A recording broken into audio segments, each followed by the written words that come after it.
அண்மை செய்தி. தூத்துக்குடி மாவட்டத்தில் 2வது நாளாக மழையானது நீடித்திருக்கிறது. இது குறித்த கூடுதல் விவரங்களோடு இணைகிறார் எமது செய்தியாளர் முத்துராமன். வணக்கம் முத்துராமன், விவரங்கள். வணக்கம். அதாவது தூத்துக்குடி மாவட்டத்தில் 2வது நாளாக தொடர்ச்சியாக மழை பெய்து கொண்டிருக்கிறது. தொடர்ச்சியாக விடிய மழை கொட்டி தீர்த்து கொண்டுதான் தற்பொழுது இருந்து கொண்டிருக்கிறது.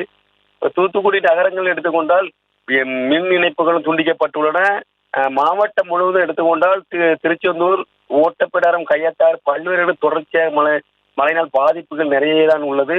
குறிப்பா எடுத்துக்கிட்டீங்கன்னா தூத்துக்குடி மாவட்டம் ஏரல் அருகே உள்ள ஏரல் தாலுகா உட்பட்ட கடம்பாகுளம் மற்றும் ஆழ்வார் திருநகரி உட்பட்ட பெரிய குளம் மற்றும் சிறுவைகண்டம் அருகே உள்ள வெள்ளூர் குளம் உடைத்து இந்த வயல் பகுதி மற்றும் பொதுமக்களுக்கு உள்ள இடைஞ்சலான பகுதிகளில் மிகவும் மோசமாக தண்ணி தேங்கி உள்ளது. பொதுமக்களை அப்புறப்படுத்த இனிமேல் தான் மாவட்ட நிர்வாகம் நடவடிக்கை எடுக்கும் என எதிர்பார்க்கப்படுகிறது. மாவட்டத்தில் மழை நிவாரணமாக 97 முகாம்கள் ஏற்படுத்தியுள்ளன. இதில் ஏரலில் 2 முகாம், சாத்தான்குளம், சிறைவண்டம், கயத்தாறு உட்பட்ட 6 இடங்களில் முகாம்கள் திறக்கப்பட்டுள்ளன. பல்வேறு வகையான உணவுப் பொருட்கள் மாவட்ட நிர்வாகம் தயார் நிலையில் வைக்கப்பட்டுள்ளன. தொடர்ச்சியின் மழையின் காரணமாக பொதுமக்கள் இயல்பு வாழ்க்கை பாதிக்கப்பட்டுள்ளது.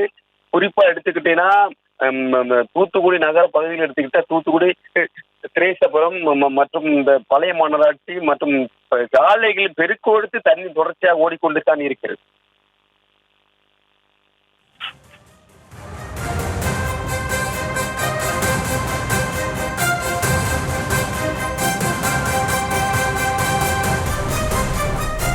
முத்துராமன், என்னென்ன மாதிரியான விஷயங்கள்லாம் முன்னெச்சரிக்கை நடவடிக்கை எடுத்து வராங்க, அது குறித்த விவரங்கள்?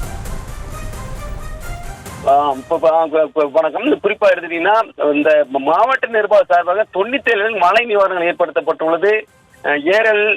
ஏரல் மற்றும் சாத்தாங்குளம், சிறுவைகுண்டம், கையத்தாறு, தூத்துக்குடி என ஒரு முகாம் எனவும் 6 முகாம்கள் திறக்கப்பட்டு அதில் 86 குடும்பங்களை சேர்ந்த ஆண்கள் 137 பேரும், பெண்களை எடுத்துக்கொண்டால் 112 குழந்தைகள், 295 பேர் தங்க வைக்கப்பட்டு அரசு அவர்களுக்கு தேவையான உணவுகள் மற்றும் குடிநீர் மற்றும் மாவட்ட நிர்வாக சார்பாக ஏற்படுத்தியுள்ளது.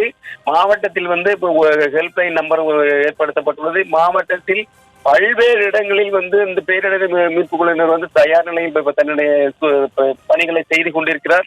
குறிப்பா விவசாய நிலங்கள் பல 5000க்கும் மேற்பட்ட ஏக்கர் நிலங்கள் பாதிப்படைந்து மக்கள் மிகவும் பயன்பாடு இல்லாத சூழ்நிலை ஏற்பட்டுக் கொண்டிருக்கிறது. செய்திகளை உடனுக்குடனும் துல்லியமாகவும் தெரிந்து கொள்ள சப்ஸ்கிரைப் பண்ணுங்க.